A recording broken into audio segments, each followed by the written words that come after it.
Невидими контейнери за смет събират боклуците на хората в Сливен. Технологията се използва в повечето европейски държави, но у нас все още не е популярна. Преди изгрев слънце, момчетата от чистотата в Сливен изпразват уличните контейнери. Заради нас този път го правят по светло.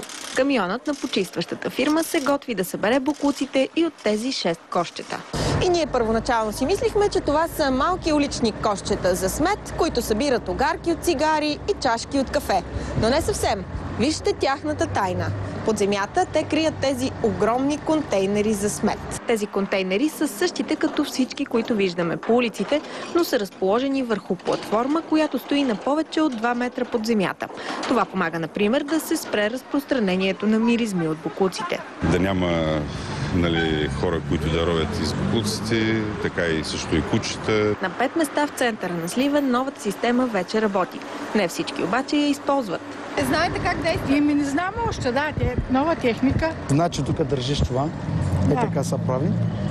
Пускаш тук турбата вътре, си го пускаш, взимаш пръста и тук. Готово. Чиста работа.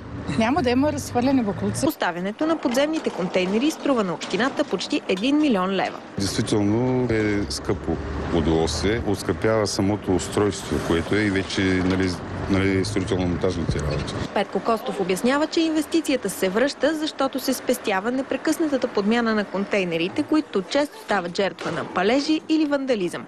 Новият кмет на Сливен, Колю Милев, в телефонен разговор обясни, че проектът за подземните контейнери може и да спре, понеже под земята имало риск да се развъдят мишки.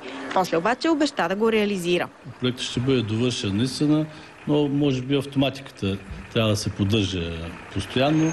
За новините на Ново от Сливен, Мария Цънцарова.